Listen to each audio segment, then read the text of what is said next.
a mais um CEPERJ Cast, nossa segunda edição do podcast aqui da Fundação CEPERJ. E hoje não poderíamos deixar de falar de um tema tão importante que é o câncer de mama e sua prevenção no mês do Outubro Rosa. Para isso, convidamos duas experts no assunto, Fabiana Tonelotto, à minha direita, chefe da mastologia do INCA, e à minha frente, Luzia Rodrigues, responsável pela unidade 3 na área de psicologia, correto? Sim. Sejam muito bem-vindas. Primeiramente, muito obrigado aí por aceitarem o convite. Eu sei que a agenda de vocês é super pegada, então antes de mais nada, queria agradecer pra gente poder bater esse bate-papo aqui, super importante, né, pra gente conscientizar o máximo de pessoas possível aqui, né? Lembrando a todos que é um bate-papo super informal, então literalmente a gente quer, o intuito do nosso podcast é informar o nosso público, tá? Então, pra gente começar a dar início aqui ao nosso bate-papo, queria já entrar aqui, acho que com a doutora Fabiana, explicar pra gente, primeiramente, o que é o câncer, Fabiana? O que é essa doença que assola uma boa parte da nossa população, não só do Brasil, né, mas como do mundo inteiro. Então, se você puder dar um preview aí, mostrar pra gente o que é o câncer, antes da gente já entrar na área específica do câncer de mama, por favor. Eu gostaria de agradecer o convite, é uma honra, um prazer estar aqui, a gente conseguir transmitir algumas informações da nossa área e de um tema tão importante que é o câncer e o câncer de mama em especial nesse Outubro Rosa. O que é o câncer? O câncer é uma doença, são várias doenças, o câncer pode atingir vários órgãos e é uma doença que há uma proliferação anormal das células do organismo, de uma determinada parte do organismo, uma proliferação anormal de células doentes, de células anormais, e que essas células podem invadir localmente o órgão e até disseminar metástases, ou seja, doença à distância. Ela dissemina as células pela via linfática ou via hematogênica, pelo sangue, ocasionando doença à distância e pode então levar à morte nesses casos. Entendi. E aí, no câncer de mama, certamente as células cancerígenas vão estar na mama, né? Sim, o câncer de mama é a proliferação anormal das células da mama, células anormais da mama, ocasionando tumores que levam a uma invasão local da mama ou da parede torácica e também pode ter disseminação à distância. Entendo. E hoje o câncer de mama é uma das maiores, dos maiores tipos de câncer? É o que acontece com maior ocorrência? Como é que funciona essa questão? Como tratá-lo também? O câncer de mama é o câncer mais comum em mulheres, exceto câncer de pele e não melanoma, que é o mais comum. Mas o câncer de mama é o segundo, então o primeiro, exceto o câncer de pele. É o primeiro em número, né, que atinge as nossas mulheres. A mulher, ela realmente tem que ter esse cuidado, tem que ter o autocuidado. O câncer de mama é uma doença, uma patologia frequente. Nós temos uma incidência bastante alta no nosso país e a tendência de crescimento. Entendo. E hoje, além do câncer de mama, quais são os outros cânceres mais frequentes, que acontecem com maior recorrência? O câncer de mama em mulheres, o câncer de cólon, de intestino, né? O câncer de colo uterino nas mulheres. Nós temos o câncer de pulmão também, que é uma patologia frequente e totalmente, quase que totalmente prevenível, né? Não fumar, é o melhor. Basicamente são esses os tipos de cânceres mais comuns. E o câncer de próstata no homem. Entendi. E aí a gente tem duas searas que eu queria entrar com vocês, né?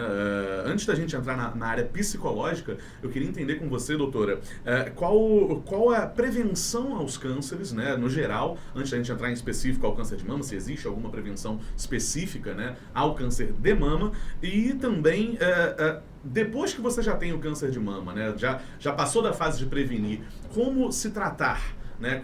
Queria, se você puder falar um pouquinho mais sobre isso pra gente. Sim, o câncer de mama, ele tem alguns fatores de risco. Os fatores de risco, alguns são preveníveis e outros não. Nós temos como fazer a nossa parte, como diminuindo a incidência de obesidade, mantendo o nosso peso corporal adequado, nós conseguimos diminuir o risco. Fazendo atividades físicas também, a atividade física é fundamental, a atividade física diminui o risco de câncer de mama. E uma boa alimentação, obviamente, né, que diminui os radicais livres no nosso organismo. A alimentação, quanto mais saudável, melhor. Não fumar, obviamente. E também diminuir ou não beber bebidas alcoólicas. O álcool aumenta o risco de câncer de mama.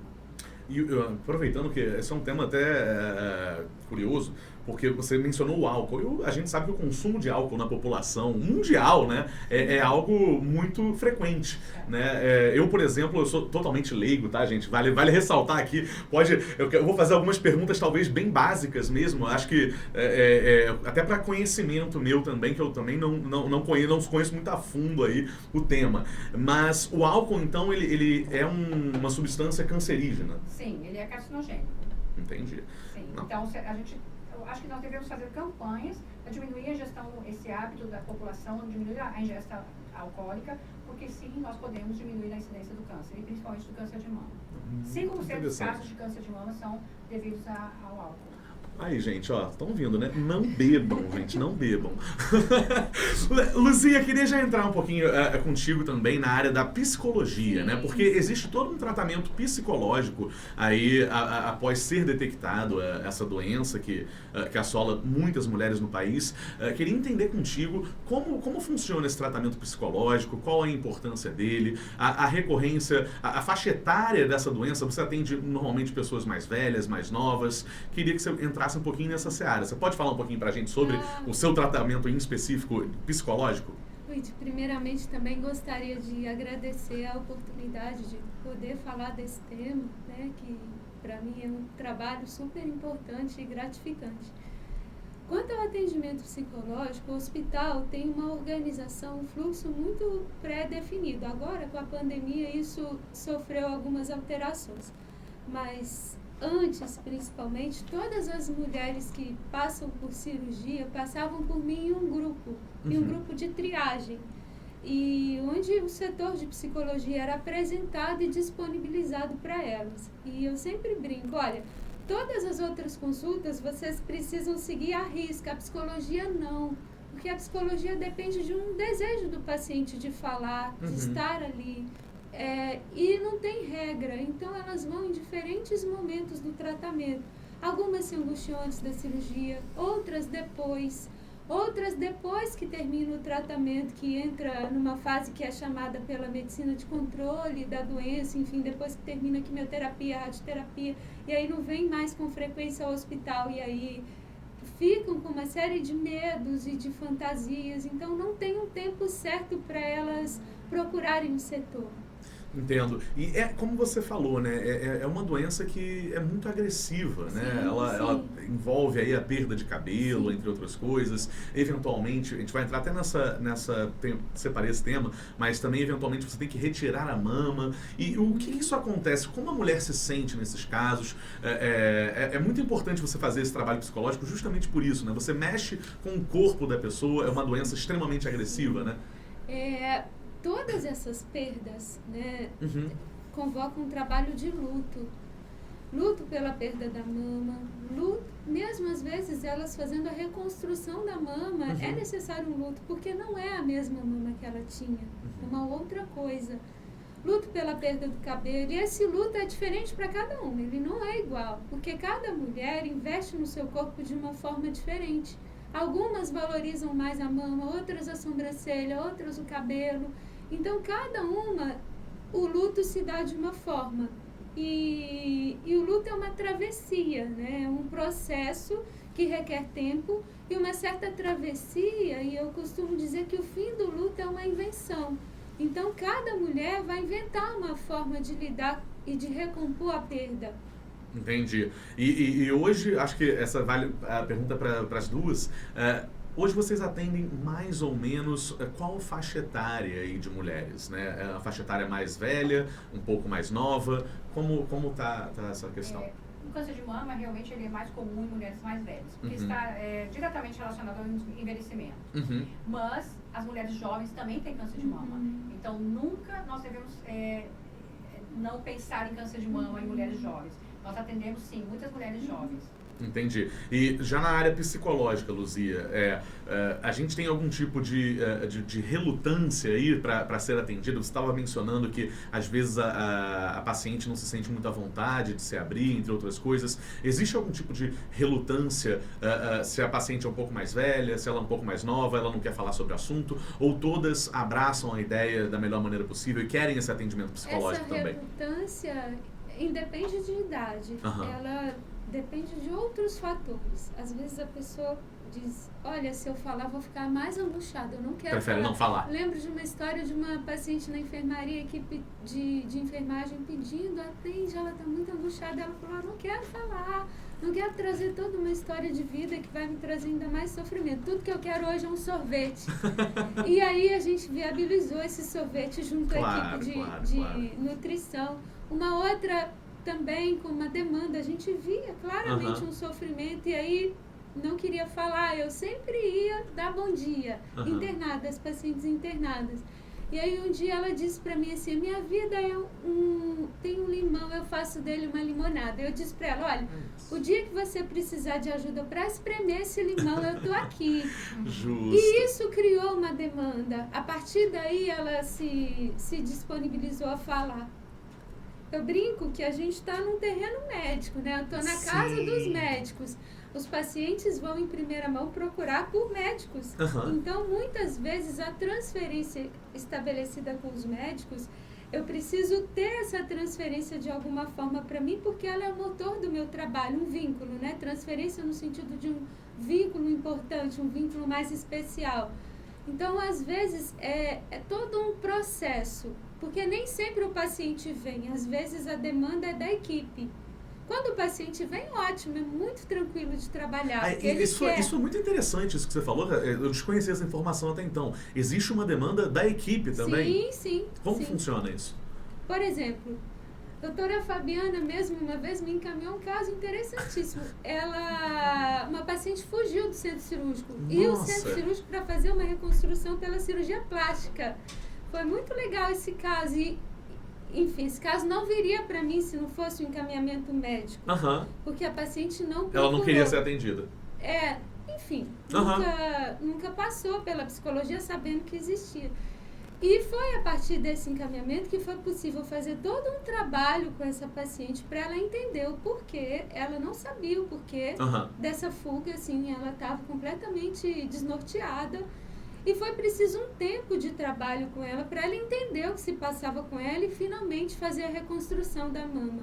Não, muito interessante. São as coisas nesse sentido. Uma cirurgia seria o benefício para o benefício. Exato, é isso que eu pensei. Exatamente. Exatamente. E tinha uma série de fatores familiares, pessoais, da história de vida dela, que ela nem se dava conta e que foi preciso ir trabalhando para que ela aceitasse fazer a cirurgia.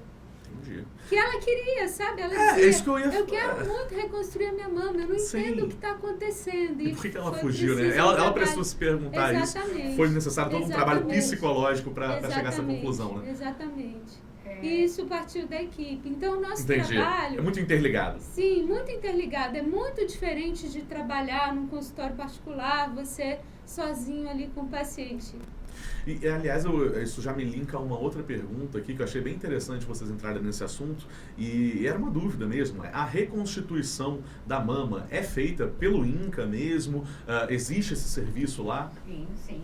A reconstrução mamária é um direito da mulher, e só que nós temos que ter indicações precisas. Não são todos os casos que têm essa indicação. A gente prioriza sempre o tratamento da doença. Sim. Claro que a reconstrução ela é importante, sempre deve ser feita quando indicada, mas casos tem casos que é melhor a gente postergar um pouquinho essa reconstrução e tratá-la. A reconstrução é feita no INCA, nós temos o serviço de cirurgia plástica, lá no HC3, que faz as reconstruções mamárias, que podem ser imediatas, a partir do momento que ela faz a cirurgia de retirada da mama, já faz a reconstrução imediata, ou, alguns casos, também a reconstrução tardia, após o tratamento de todo o processo de tratamento do câncer, que é a quimioterapia, que é a cirurgia ou a radioterapia. A partir daí, depois que ela termina todo esse tratamento, ela faz a reconstrução mamária. São as reconstruções tardias. Entendi. Eu fiquei só numa dúvida, Fabiana. Você mencionou que às vezes, quase sempre é necessário, né? Você mencionou, mas existem casos que vocês postergam essa reconstituição mamária, né? Em quais casos essa reconstituição não se é feita tão necessária assim, a ponto vamos postergar essa reconstituição? Porque assim, eu te faço essa pergunta, eu sou totalmente leigo no assunto, por isso eu faço essas perguntas mais básicas às vezes, mas é porque eu queria entender mesmo, porque assim, a princípio, poxa, a mulher teve uma doença muito grave, né, muito séria, ela perdeu a mama, mas ao mesmo tempo ela não existe uma prioridade na reconstituição da mesma? Por quê? Em quais casos isso acontece? Casos como, por exemplo, mulheres que têm outras comorbidades, outras patologias que aumentam muito o risco cirúrgico dessas pacientes. Porque uma cirurgia de reconstrução, ela é uma cirurgia mais longa. Você tem que fazer a cirurgia da doença, da retirada da doença, e depois, no mesmo momento, a reconstrução. Então, isso leva muito mais tempo. Então, é uma paciente que ficará muito mais tempo no centro cirúrgico, na mesa de cirurgia, aumentando seus riscos. Então, a gente tem que pesar bem, colocar isso tudo numa balança, as patologias que ela tem, quais são os riscos dela de fazer essa cirurgia mais longa, mais prolongada, o que aumenta bastante os riscos. Beleza, beleza. Quanto às medidas de prevenção, Fabiana, você pode falar pra gente quais são exatamente? Tipo assim, ó, não quero ter câncer de mama. Você estava mencionando anteriormente do álcool, né? Mas para o câncer de mama em específico, existe algum ponto-chave para isso? Existe. Nós podemos fazer a nossa parte. Então, mantermos o peso corporal adequado. Sim, você tinha mencionado. Em relação ao câncer de mama, sim. Então, evitar a obesidade. Praticar exercícios físicos também diminui o risco de câncer de mama em especial. O álcool também está relacionado ao câncer de mama, então não beber ou beber muito pouco. Sim. E praticar atividades físicas. Em relação à prevenção, isso seria a prevenção primária, evitar a doença. Não ter a doença. Essas prevenções, né, essa gama de coisas que você falou aqui agora, elas ajudam a prevenir outros tipos de câncer também? Sim. Ou apenas o câncer de mama? Vários cânceres, inclusive de intestino. Sim. Mas em relação ao câncer de mama, esses fatores de risco são importantes. Também não usar hormônios para reposição hormonal, que há um tempo atrás eram bastante utilizados. Nós sabemos que a reposição hormonal na pós-menopausa aumenta o risco de câncer de mama. E em relação à prevenção secundária, o que seria? Prevenção secundária é o diagnóstico precoce. O diagnóstico precoce deve ser feito. Toda mulher ela deve conhecer as suas mamas a partir do momento do desenvolvimento das mesmas. Sempre conhecer suas mamas, conhecer seu corpo, ter o autocuidado, que é fundamental. Valorizar esse autocuidado. E sempre que ela perceber ou notar alguma alteração nas suas mamas, procurar atendimento médico. Pode ser na unidade básica de saúde, no clínico, ou no ginecologista, ou mesmo no mastologista. E que tipo de alterações essa mulher pode perceber na mama? É importante, acho interessante falar sobre isso, porque... O mais comum, os mais comuns são os nódulos. Nódulos na mama ou nódulos nas axilas. Nós podemos ter também alterações no contorno da mama, na forma da mama, alterações nessa pele da mama, uma mama que fique com um inchaço, uma vermelhidão. Nós podemos ter alterações ao movimento da mama, por exemplo, ao movimento quando a mulher levanta seu braço e percebe algum pinçamento de pele, que a pele retraia, também é um sinal que devemos ficar atentos, que pode ser câncer de mama. Saídas de secreção pelo mamilo, que secreções seriam secreções espontâneas, tipo sanguínea ou tipo uma água de rocha transparente, que sai espontaneamente, também é um sinal de alerta. Todas essas alterações a mulher deve procurar o médico. E agora no Outubro Rosa, um tema também que é muito falado, né, é sobre a mamografia, né, o exame em si. Você pode contar um pouquinho mais pra gente sobre a mamografia, esse diagnóstico, quando deve ser feito, quando não?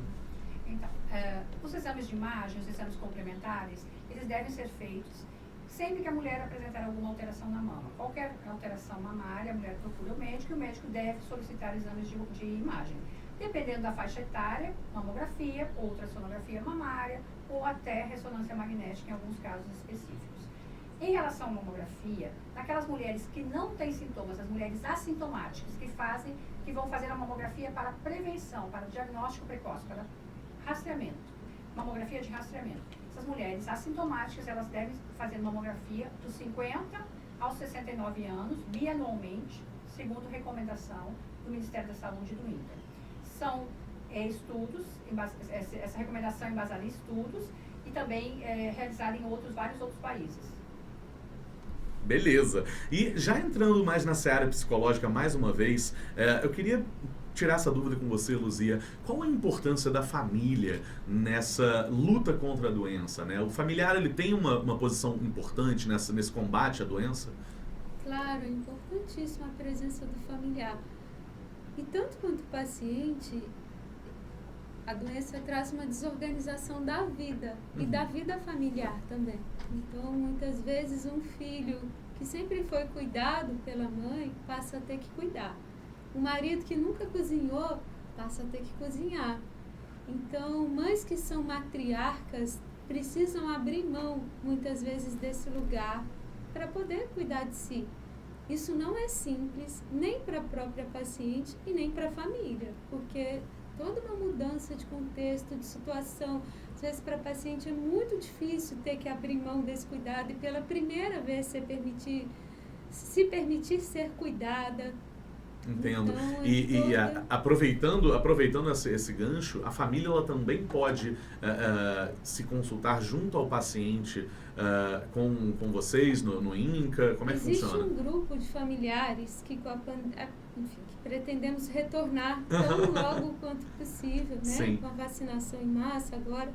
Mas temos espaços grupais de atendimento à família, o que eu acho muito interessante. Eu sempre aposto no dispositivo grupal, porque maridos se escutam, filhos se escutam, criam-se rede de apoio para além do núcleo familiar.